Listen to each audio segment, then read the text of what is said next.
Recorded live from the dungeon, this is the Dream Warrior Review, and I'm Kurt Thomas. And coming at you live from the hills of Tennessee, straight from his Tennessee Hyundai, I'm Mick Strawn. Mick Strawn.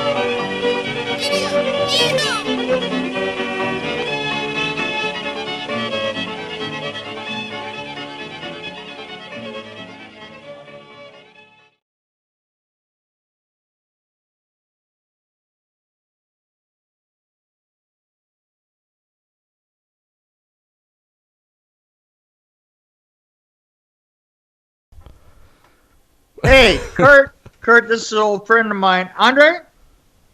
Hey, Andre. Hi, how you doing, Andre? I'm doing good, Kurt. How's it going out there? Great, nice to meet you, man. Nice to meet you, brother. Kurt has been. I've been trying for the last few years to tell as many of the stories about our filmmaking as I can. Yeah, it's been rough. You know, we had a lot of stories, but you know, the odd thing is that period of time, we didn't know that it was the end of that particular how you would do things. Right. No, I don't think people do when they're in it. You know, you just don't know. You just don't know. So, Kurt, anything that we need to... Yeah, well, let me tell you what I was thinking. You know, I know you guys work together. Hollywood Dog, obviously, the wonderful pilot that I watched. Critters 2. And then, I don't know if Mick remembers this, but I saw on your credit that you actually worked on Freddy's Nightmares, so that might have to come into conversation at some point. Oh, yeah, we definitely worked on that together.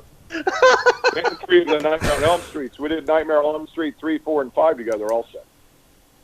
Whoa, well, see? I didn't do my research. Yeah. But so, really, I mean, I want to know what you guys think of Hollywood Dog, because I found it, just to get it out there, I found it kind of painful. Yeah. Well, what do you think, Andre? You've seen it for the first time in a long time. Well, actually, you know, I saw it, Mick. You know, you first talked to me about it a couple months ago. I gave it a view, and it was a little cringeworthy. And then I watched it again today, knowing that we were going to talk about it, and the cringing just wouldn't go away. Yeah. Yeah, it was cringeworthy. I don't know what they were thinking, but it's you know, it was 30 years ago, man. That was like I don't know if that's days. I don't know if that's a good excuse though. Isn't that the excuse that Bill Cosby had? Yeah. Yeah, right.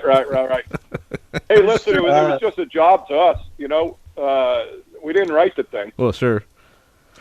Yeah, it's true. We didn't have to love him. That's a good thing. So I did like the use of Lazy Susans. I have to say that I appreciated the use of Lazy Susans and the fact that I could see them half the time. Yeah, no, it was genius. We used them for all the plants and the, you know, the whatever, books, whatever could spin. We put a Lazy Susan under it.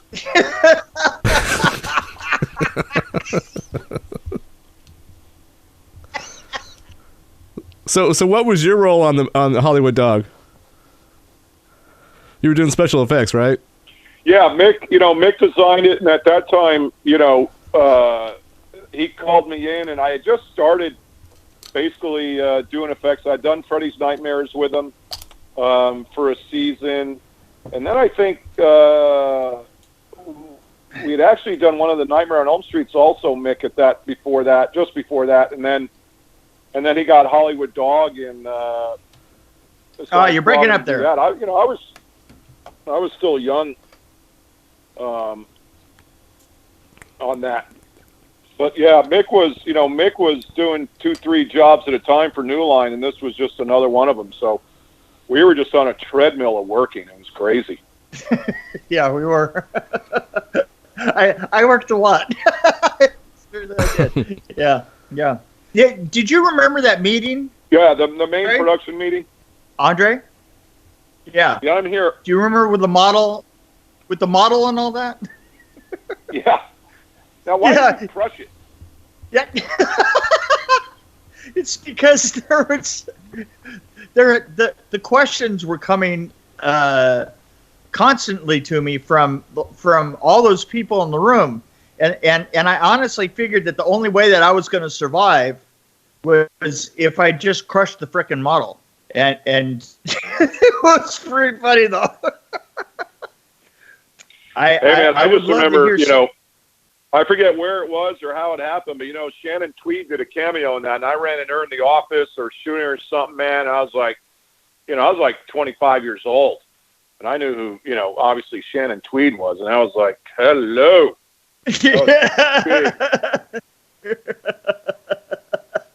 So you might want to ask her why she did that also. Yeah. Well, there's a lot of people that you would have to ask about that. But yeah, so you worked with me on that, and then you also worked with me on like The Hidden and on Critters 2. Yes. Any great? Yep. And I remember you were saying that Hollywood Dog had one of your favorite stories.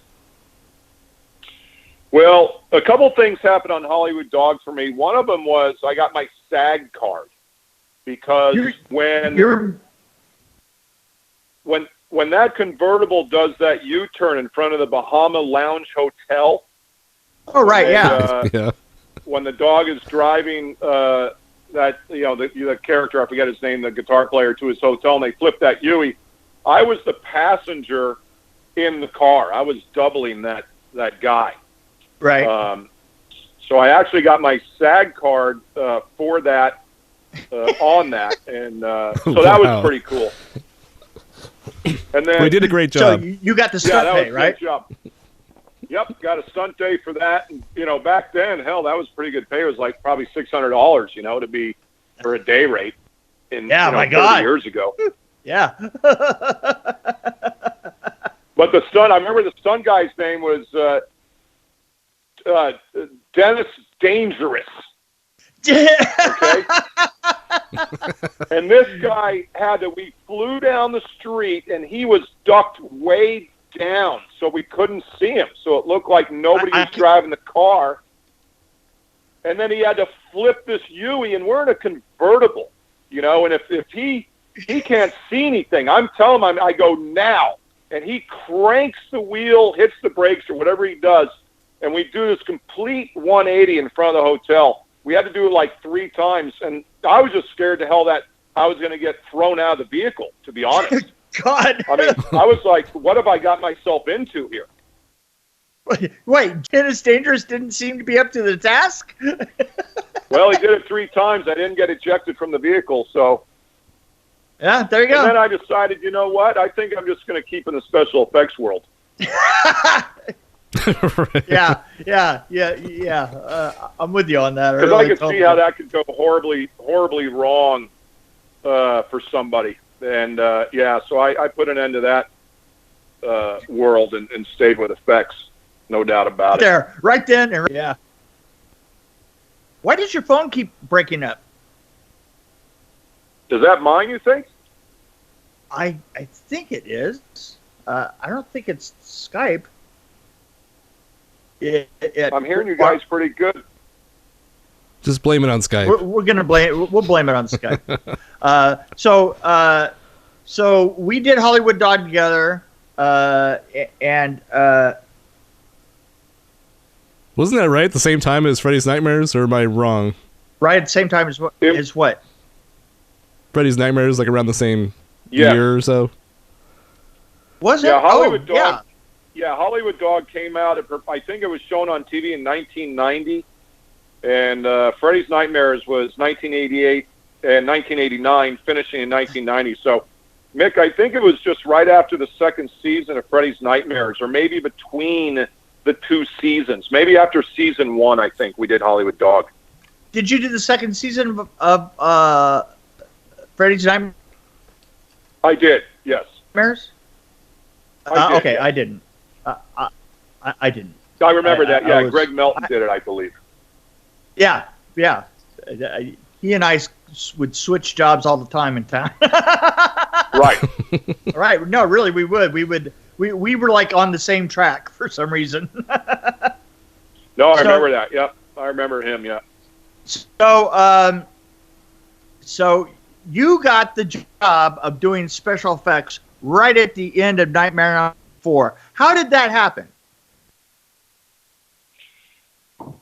At the end of Hello? Nightmare on Elm Street. Yeah. Can you hear me?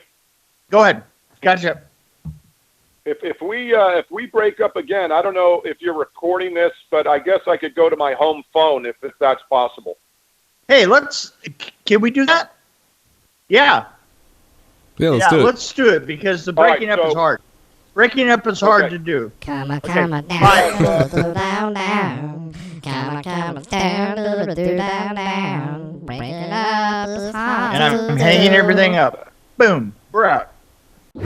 And there he is. This is much better. So, to answer your question, Mick, what it was is, I met Mick in 1986 when I first moved out to Hollywood and started quite rapidly with him as a carpenter, actually in the art department with his sister, and then I moved over to Mick on the next show and started as apprentice carpenter, and then worked my way up to a carpenter, and then a lead carpenter, and then a foreman. And by the time we got to Freddy's Nightmares, the first season, at the beginning of the first season, he hired myself and another person to co-coordinate construction coordination of the show. That was Blakey St. John. Mick, if you remember, you hired us both to do it. I remember, Blake. Yeah. And so, I'm all gung-ho. I've been in town for a year and a half, and all of a sudden I'm coordinating, the construction of Freddy's Nightmares. Robert Englund and the Freddy franchise was huge, and it was popular, and I was just gung-ho. So one day, even before the series started, I have to go talk to Mick about something. And so I go by his office, his door is open, it's always open, he's on the phone, and I'm leaning against the doorway. I'm just waiting for him to get off the phone. And he then takes the phone and he holds it to his chest and he looks up to me and he goes, "Do you know anybody that can do special effects for the show?" And I kind of think, and I just look at him and go, "I'll do it." And he puts the phone, the receiver back up to his mouth. He goes, "Okay, I got that department covered." And Wow. And that's how I became a special effects coordinator. I went from a construction coordinator to a special effects coordinator in about 3 seconds. Oh, that's amazing. With absolutely no experience, no understanding, no nothing of it. And the Nightmare series was just loaded with effects. There was smoke and fire and blood squirt and amputation and makeup effects and pneumatic effects and hydraulic effects and pyro, and it was just fucking crazy. So I hired two of my friends who were, as young as I was, but somehow with Mick and us, we would read the script, we would break it down, and each episode, it just became more and more intuitive. Just somehow, it just was, I can't even imagine my life if I would have never stood in that doorway at that moment. Because it completely changed the course of my life. Forever. That's amazing. It's amazing. And for him to It is. give me the shot to do it, and I went on, and I've never looked back. I've coordinated now for 32 years all over the world, and you can look at my resume on Internet Movie Database, and you'll see it. And it all started from that just one moment. Talk about, opening doors and people giving you a chance. That certainly was mine. So that was just for me. Hopefully again. Yeah. Exactly. Because I'm starting to work on producing, and my friend Andre here has got a script that we're trying to push through. So that's cool. It would be the ultimate to be there with my friend and once again be on set together. And it would really be full circle in both our lives and careers and friendship to make this movie together. Of course, it's a horror film. We'll get into that on another conversation, but we're both excited about it, and hopefully that happens. Well, that sounds great. Yeah. Well, one thing I learned from Mick is to always say yes to everything. So if anybody were to approach me about this project, wink, wink, nudge, nudge, say no more. No, but seriously, that's actually a good lesson. You say yes and figure it out later, right? Man, I think we both, Mick certainly did it. Mick didn't turn anything down. He always got the job done. And, you know, when you're young and you have nothing to, I mean, I was younger than him at the time, but I saw that he would just go in unabated into every single situation. And a lot of these were extremely difficult, you know, not just construction, just theory of filmmaking and how to get something done in camera.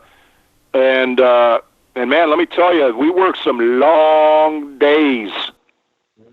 Yeah, we really. And it was all, you know, I mean, hey, listen, I slept on the set in the alley of, you know, all these nightmare sets on bloody mattresses many nights. Wow. You have no idea how many times. I always tell the story about waking up one time in that Freddy's hallway alley that we did for, because you couldn't, no, not the hallway, the alleyway. Remember? Yeah, the alleyway on. Right, that Terran dies in, right? You know, and we had that over in the corner, and we had it completely closed off so that nobody could go in there. Only I knew that we knew that you could get in by crawling underneath one of the. We just used a piece of duvetine underneath one of the pieces to crawl in and out of it. And the thing is nobody could bug you in there, and I had all set up. And I remember one time waking up in there in the gutter that we had built with the newspapers and everything, like going, holy shit, what happened? Yeah, the hours were tremendous, but, you know, there was something about just being that young and having an opportunity to work on those films. You were in it. You were in the moment, and you were part of the creative force that was making these hugely successful independent horror movies. So it was awesome. You know, I wouldn't trade those days for anything ever. Yeah, I agree with you. And you know what? Other people want to hear about them too. Yeah, it's amazing how it's still, people are talking about those movies and those shows and still obsessed with them. Well, I have to say this. I don't know if you've ever gone back to see Nightmare on Elm Street 3 or Nightmare on Elm Street 4, but honest to God, the two films hold up so well. Yeah, they're the best ones of the franchise, I think, personally. I like number 3 a lot. That's my favorite. 3 was amazing. I was a carpenter for Mick on that. Well, well done on that one. That was my very film, actually. Well, wow. Now, weren't you one of the guys that was working on the? Weren't you one of the moles? Well, I worked on a lot of things on that. I'm not sure. I think I worked on almost every set. The Roach. I'm getting them all mixed up because I did 3 of them. Right. The in particular, we always had you could sit. You could watch on the platform. You could watch them pulling the aluminum back and tying it off, but you couldn't see them in front. So we always called them the moles. Oh, in Freddy's hell. Right. Yeah. Yeah. That was amazing. So anyway, it was right across from the jail, right? It was. On Elm Street. It was a weekend for drug offenses, and I remember that there was like this cart that would sit out, you know, taco cart would sit out by the parking lot, and I'd be in the taco cart in the morning on Monday morning at like 6 o'clock in the morning, and the grips would come out of the jail and cross the street and go right into the set. So, you know, I had worked a little bit, you know, when I first started as a PA, and then I met Mick and his sister, and I worked in the art department, and then I started working construction, and I came in, Nightmare on Elm Street 3 was already, they were already building the sets. Mick was already on it, because I think, Mick, I was working for your sister, and then we finished, and then, you know, I came right over to you, and that's where I made the transition from the art department to construction, and I will never, ever forget walking in that stage, and my mouth just dropped. It was the first time I had been on a huge movie set while they're building it, and these huge, elaborate sets and construction, and 100 guys working, and literally will never forget standing in the doorway when I entered that building, and my mouth just, because I had wanted to make films. I went to film school, and this is what I wanted to do, and to walk in there and have this whole dream world functioning in front of me, like a sewing machine, it just blew me away. It's an image I'll never, ever, ever forget. And then I just worked for Mick for years and years and years after that, nonstop. It was amazing. So then you went on and you worked on TV for a long time too, right? Yeah, he's still working on TV, right? Yeah, I finished. I did. I was very fortunate because I would go from TV series to features. So I would do a series for a year, and then all of a sudden I'd do this little feature, and then I'd do a series for 2 years, and then I'd do another feature. So, I was very fortunate that my resume had kind of crossed these two, because sometimes it's hard once you're in the feature world to get into television. I don't think it was hard as back then, because I don't know why, but I was able to cross those boundaries a lot. And yeah, because I was on Criminal Minds for 15 years, I have not done a feature in 15 years, but I'd certainly wouldn't turn one down at this point. That's for sure. Hey. But TV's great. As you get older, TV's great because, you're working 8 months, and then you get, for me, I would take the 3 months off and, not counting Christmas and all that stuff. So now I'm freelance again, just like I was, back in the day. I'm a private contractor, basically, doing pilots and looking for that next show that will carry me a couple of years. So that's kind of exciting too. Change is good. I had a great run on Criminal Minds, but that's over, and it's time to look forward. And boy, have the times changed. Ooh. Yeah, really. In the 15 years that you were in that, everything changed. I was basically in this snow globe of Criminal Minds, and I bust out of the snow globe, last June. And I don't know any producers outside that show, any directors outside that. I don't know anybody again. It's like I'm walking into the Nightmare on Elm Street 3 stage for the first time again. Yeah. Years. That's a long time. Yeah, man, it is a long time. That's an eternity in the film business. And I might add that it's an interesting 15 years. I mean, but oh my God. I mean, completely changed. They were still doing, maybe half and half when you started digital, and now it's gone. Yeah. Now film is gone. Oh yeah, film is. I know. I've heard of a couple shows. Maybe they still make film. Yeah. It's hard to believe what they did with all those beautiful Panavision cameras. I mean, where are they? There was hundreds. Yeah. Hundreds of them. They were based on that original Mitchell camera that they used, the 35 millimeters that they used in World War II, and they were based on those, and are hand machined. I mean, they were hand machined, beautiful instruments. Yeah, they're precision machines. I mean, there's no like the Nagra, the sound, sound. Right. The Nagras were a beautiful sound machine, and so were the Panavision. The other cameras. I haven't seen a Nagra or a Panavision, in a dozen years. Yeah. But so and the I way went back to. I graduated from Montana State University Film School, and I went back to lecture last year. And when I walked in the lobby, Mick, I think I told you this. When I was in school, when you walked in the lobby, they had that big ass camera. From the 50s, and, the big lights they had in the lobby, so it was really antique. And all the kids were like, oh my God, they were such cavemen working with that stuff. And I swear to God, when I walked in there a couple of years ago, they had like a flatbed, which I used, and they had the Nagra there and all this I used. Oh my gosh. So now they're looking back at you as the caveman. Yeah. Oh, yeah. Yes, and I was like, oh my God. It felt good, to lecture these kids, and because they had as big as eyes as I did when we had our guest speakers, and it was really good. Absolutely. I know we're getting off course. This is bound to happen.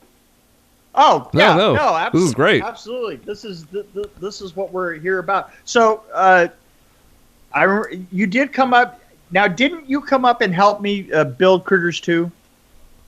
Yes. The town. Yes. Critters 2 was amazing. Yes, I came up and we built Grover's Bend, which was the name of the town, right? Right. And it was Mick, that was an amazing build. Listen, I saw that today. I watched that movie, man, and that town looks great. I mean, it does, doesn't it? I mean, for you feel that you're in a really small town. You got to realize again that was built 32 years ago. I think Critters 2. I think we were building that town in 1987. Yeah, I think we were, yeah. and because it got released, I think, in '88. So I remember. So that was up in Valencia on a hilltop. Right. Yes.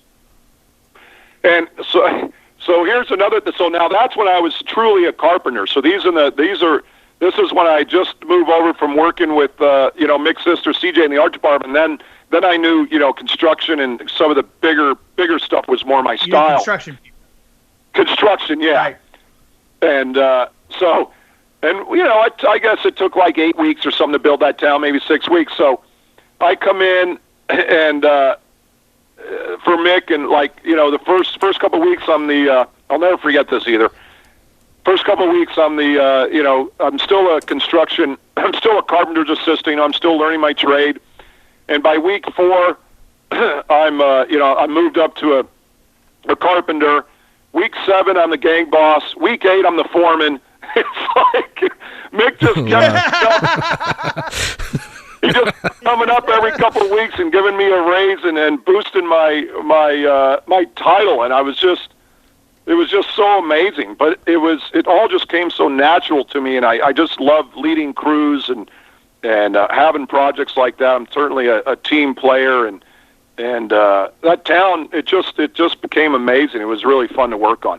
And I remember we used to one weekend, because we worked 7 days a week on that. We worked through a rainstorm one weekend, man. Oh yeah, 7 days a week, 18 hours a day, nonstop. But it looked great. So. Yeah, it really did. I remember one time sitting with Ella, and Ella just said, I can't handle this anymore, and she went and she sat in the middle of that field that was I think it was to the west of it, right? And she was sitting in the middle of that field, and I thought, I go over and join her. I go over, I sit down, and we're just sitting there, and she goes, God, this is so much. We've just done so much. I am so tired. And the wind was really whipping through there, and we both looked over to the church, right? And the bell, remember the fiberglass bell that was up in the church? It broke free. It broke free, and it went sideways. And we just watched it with our eyes, just watched it go, and it literally never landed. We have no idea. It just kept going, and we were like, okay, well, I guess it's time to go back to work, because we got to put the bell back up. Wow.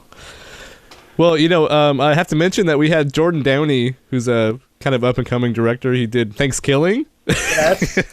But he's done some really good movies since then. He's actually come a long way since Thanksgiving, I have to tell you that. But he actually told the story about how Critters 2 was such an important movie for him growing up as a kid, which it was for me too. But he actually said that he thought the town was a real town.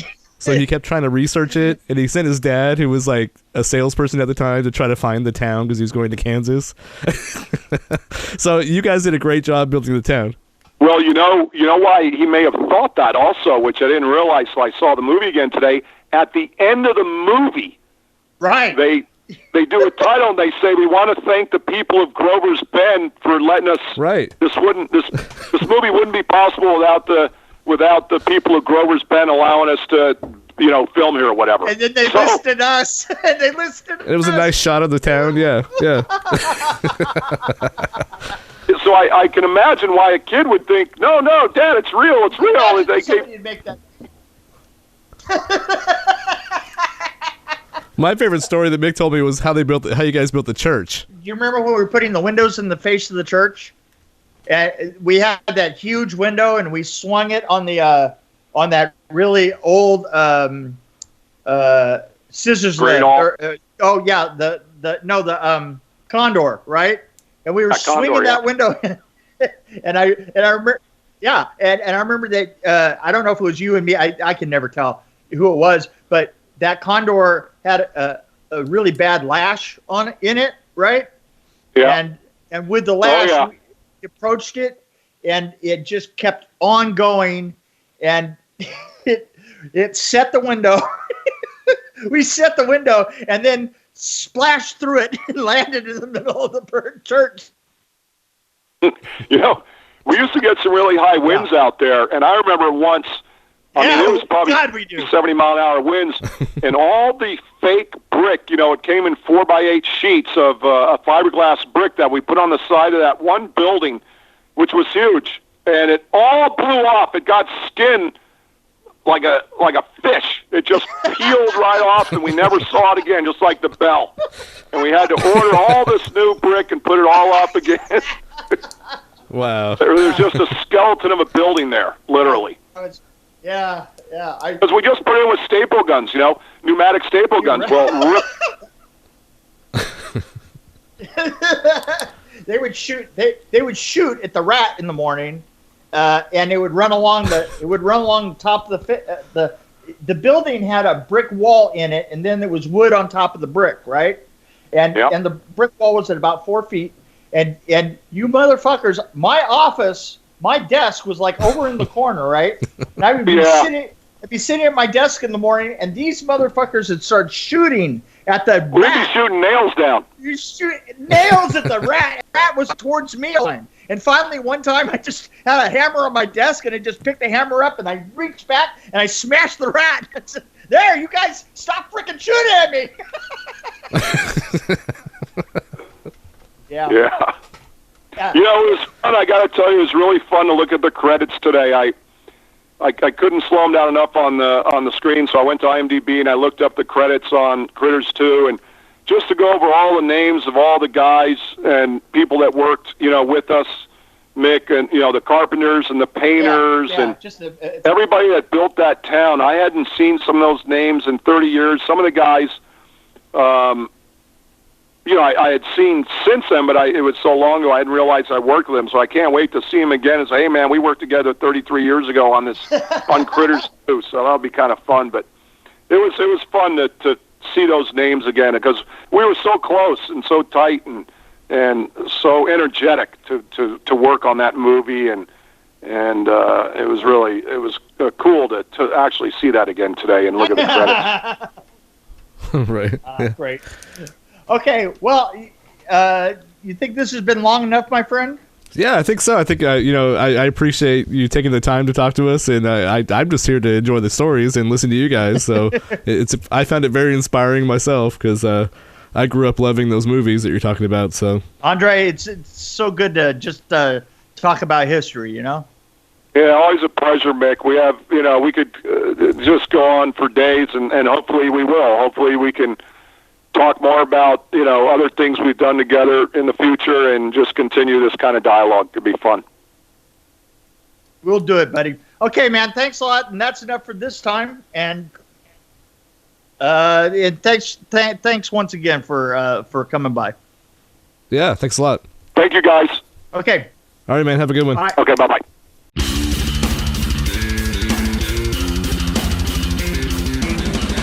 Thanks for joining us on the Dream Warrior Review podcast. Don't forget to tell your friends about us, follow us, and, of course, like us. We can be found on Podbean, which is an amazing app, YouTube, Stitcher, Alexa on any pod, iTunes, Google Play. We're on Twitter as well, at DW Review, and, of course, Facebook.